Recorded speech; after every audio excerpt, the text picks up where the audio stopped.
ওং হিরিং হুরং নীলকণ্ঠায় ভগবতে রুদ্রায় নমঃ শিবায়। আমি জ্যোতিষী শ্রী শীতল কুমার। আজকের বিষয় মীন রাশিফল অক্টোবর 2024। তো আজকের বিষয় শুরু করার আগে আমি আবারও আপনাদের মনে করে দিতে চাই, আমার বিষয়গুলো বা ভিডিওগুলো সুন্দরভাবে আপডেট পাওয়ার জন্য অবশ্যই সাবস্ক্রাইব করে দেবেন এবং ভালো লাগলে লাইক ও শেয়ার করে দেবেন। তো আজকের বিষয় মীন রাশিফল অক্টোবর 2024। তো সবার প্রথমে আমরা এই রাশির জাতক বা জাতিকাদের শরীর স্বাস্থ্য, তারপরে আমরা এডুকেশন বা পড়াশোনা, তারপর আমরা প্রেম প্রণয় সম্পর্ক, দাম্পত্য রিলেশন, ব্যবসা বাণিজ্য, ভাগ্য, কর্ম বা চাকরি বাকরি, এই সমস্ত ব্যাপার নিয়ে আলোচনা করব। এবং টোটাল আলোচনাটাই হবে চন্দ্র বা রাশি এবং বর্তমান সময় গ্রহের পজিশনের উপরে ডিপেন্ড করে, অর্থাৎ গোচর ভিত্তিক আলোচনা হবে। তো সবার প্রথমে তাহলে আমরা এই রাশির জাতক বা জাতিকাদের গ্রহের পজিশনগুলো জেনে নেব। তো সেই ক্ষেত্রে সর্বপ্রথম আমরা যদি মীন রাশিকে ফার্স্ট হাউস ধরি, ফার্স্ট হাউসে রাহু বসে আছে, থার্ড হাউসে বৃহস্পতি, ফোর্থ হাউসে মঙ্গল, মঙ্গল 20 তারিখে ফিফথ হাউসে প্রবেশ করবে, সেভেন্থ হাউসে রবি, বুধ এবং কেতু অবস্থান করছে। রবি 17 তারিখে অষ্টম ঘরে, বুধ 10 তারিখে অষ্টম ঘরে প্রবেশ করবে। অষ্টমে শুক্র, শুক্র 13 তারিখে নবম ঘরে প্রবেশ করবে এবং দ্বাদশে শনি। এই হচ্ছে গ্রহের অবস্থান অক্টোবর মাসে মীন রাশির জাতক বা জাতিকাদের। তো এর ভিত্তিতে আমরা আলোচনা করব। তো সবার প্রথমে আমরা শরীর স্বাস্থ্য নিয়ে আলোচনা করব। দেখুন, শরীর স্বাস্থ্য আমরা সাধারণভাবে ফার্স্ট হাউস থেকে বিচার করি। তাহলে ফার্স্ট হাউসের লর্ডকে, ফার্স্ট হাউসের লর্ড কিন্তু বৃহস্পতি। সেই বৃহস্পতি কোথায় অবস্থান করছে? সেই বৃহস্পতি কিন্তু থার্ড হাউসে অবস্থান করছে। থার্ড হাউস অতটা ভালো ঘর না। এবং ফার্স্ট হাউসে কে অবস্থান করছে? ফার্স্ট হাউসে রাহু অবস্থান করছে। অর্থাৎ এই রাশির জাতক বা জাতিকাদের কোথাও একটা ইমিউনিটি সিস্টেমের প্রবলেম হতে পারে। তো এই রাশির জাতক জাতিকাদের কোথাও খাওয়া দাওয়াও বুঝে শুনে করা উচিত, খাওয়া দাওয়া একটু কন্ট্রোল করে করা উচিত, না হলে পেট সংক্রান্ত সমস্যা হতে পারে, অ্যালার্জি বা স্কিন রিলেটেড প্রবলেম হতে পারে। তো এইগুলো তবে ছোটোখাটো ব্যাপার, বড় আকারে সেই রকম কোনো ব্যাপার কিছু নেই, টুকটাক সমস্যা হতে পারে। তাছাড়া ওভারঅল কিন্তু মোটামুটি ঠিকঠাকই থাকবে। তো যাই হোক, এরপরে আমরা এই রাশির জাতক বা জাতিকাদের এডুকেশন বা পড়াশোনার ব্যাপারটা নিয়ে আলোচনা করব। দেখুন, এডুকেশন সাধারণভাবে আমরা মিডল স্ট্যান্ডার্ড পর্যন্ত ফোর্থ হাউস থেকে বিচার করি। সেই ক্ষেত্রে ফোর্থ হাউসের লর্ড কিন্তু বুধ। সেই বুধ সেভেন্থ হাউসের নিজস্ব ঘরে রয়েছে। তো অবভিয়াসলি যারা মাধ্যমিক লেভেল পর্যন্ত পড়াশোনা করছেন তাদের পড়াশোনা কিন্তু যথেষ্ট ভালো হবে বা কনসেন্ট্রেশনও ভালো হবে, কিন্তু বিফোর 10, কিন্তু আফটার 10 কিন্তু বুধ অষ্টম ঘরে প্রবেশ করবে। সেই সময় কিন্তু একটু কনসেন্ট্রেশনের অভাব হতে পারে, নানা কারণে পড়াশোনায় বাধা হতে পারে। তো এই ধরনের ব্যাপারগুলো আসতে পারে। কিন্তু যারা উচ্চ মাধ্যমিক থেকে বিলো গ্র্যাজুয়েশন পর্যন্ত করছেন তাদের ক্ষেত্রে আমরা ফিফথ হাউস থেকে বিচার করি। সেই ক্ষেত্রে ফিফথ হাউসের লর্ড চন্দ্র। সেই চন্দ্র সোয়াদো দিন ধরে প্রত্যেকটা ঘরে অবস্থান করে। যখন যখন চন্দ্র ভালো ঘরগুলোয় অবস্থান করবে তখন অবভিয়াসলি ভালো ফল দেবে। তার সঙ্গে মঙ্গল, এই মঙ্গল হচ্ছে দ্বিতীয়পতি এবং নবমপতি। নবম থেকে আমরা হায়ার স্টাডি বিচার করি। তাহলে এই দ্বিতীয় নবমপতি মঙ্গল কিন্তু ফিফথ হাউসে প্রবেশ করবে কবে?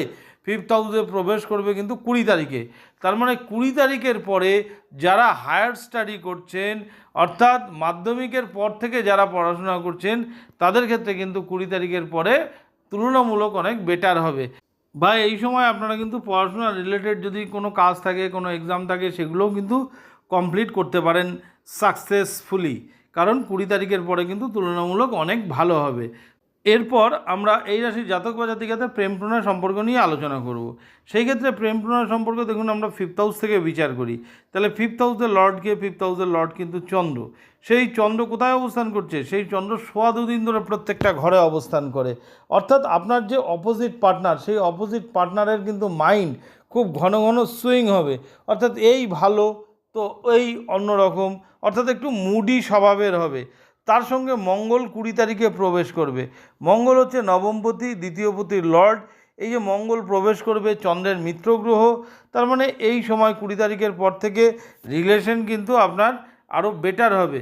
যদিও পূর্বেও বেটার থাকবে, কিন্তু 20 তারিখের পরে কিন্তু তুলনামূলক আরও রিলেশন কিন্তু বেটার হবে। একে অপরের অপরের সাথে আন্ডারস্ট্যান্ডিং বন্ডিংও ভালো হবে। তবে এই যে 20 তারিখে মঙ্গল কিন্তু ফিফথ হাউসে প্রবেশ করছে, এখানে মঙ্গল নিচস্থ হওয়ার জন্য কিন্তু আপনার অপোজিট পার্টনারের মধ্যে কিন্তু কখনো কখনো একটা রাগ, কখনো কখনো একটা অ্যাগ্রেশন বা সামান্য ব্যাপারে হঠাৎ করে রেগে যাওয়া, এই ধরনের ব্যাপার কিন্তু একটু হতে পারে।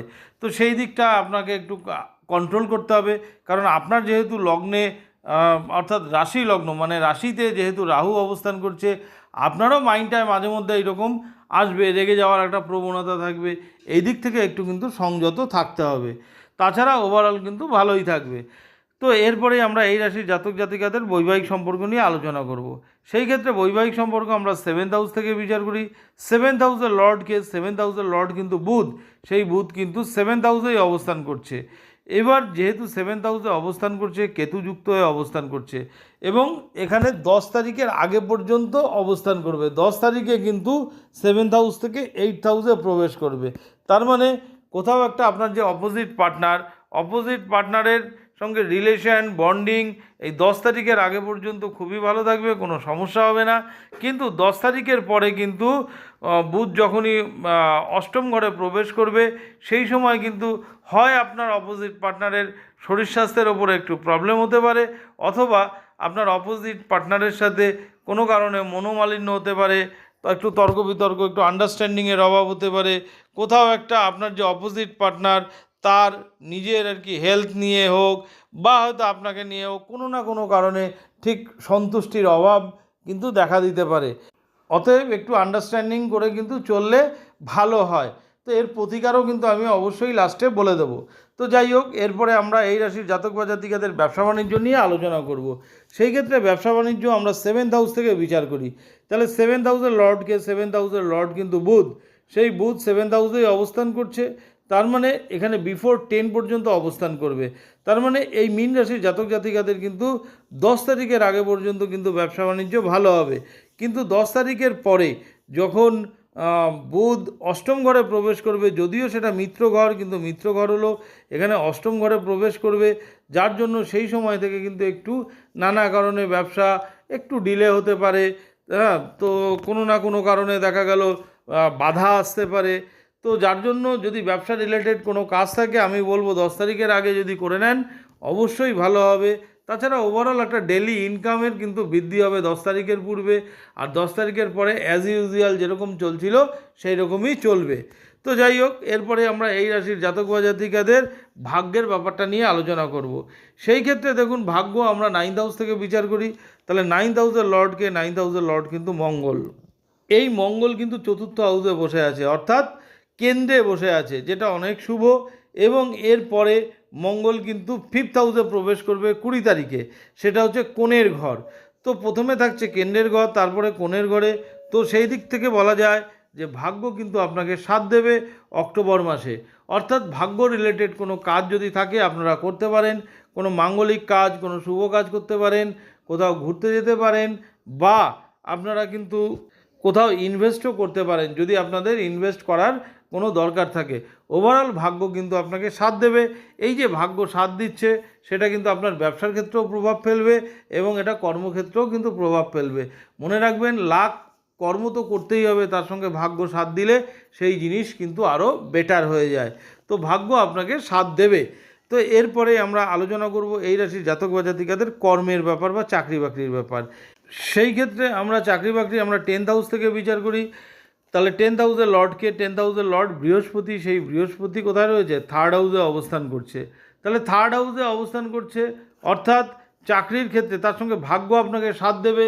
তো আপনার ছোটোখাটো কোথাও চাকরি সূত্রে কিন্তু ট্রাভেল হতে পারে, অর্থাৎ চাকরির ক্ষেত্রে আপনার একটু ছোটাছুটি বেশি হতে পারে।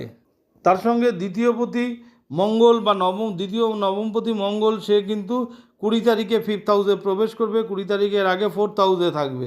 তো ভাগ্য আপনাকে সাথ দেবে। তো কর্মক্ষেত্রে মোটামুটি যেরকম চলছিল সেই রকমই চলবে, হ্যাঁ, অ্যাজ ইউজুয়াল।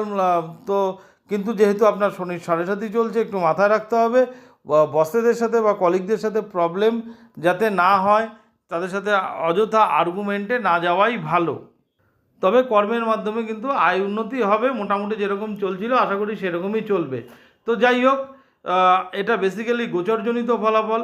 আরও ভালো প্রেডিকশানের জন্য প্রত্যেকের ইন্ডিভিজুয়ালি যে জন্মকালীন সময় দিয়ে যে ছক তৈরি করা হয়, সেই ছকটা এবং বর্তমান সময় কোন দশা অন্তর্দশা চলছে সেটা কিন্তু ফলো করা দরকার। তার সঙ্গে এই গোচরজনিত ফলাফল কম্বাইন করলে কিন্তু সেই প্রেডিকশান আরও ভালো হবে।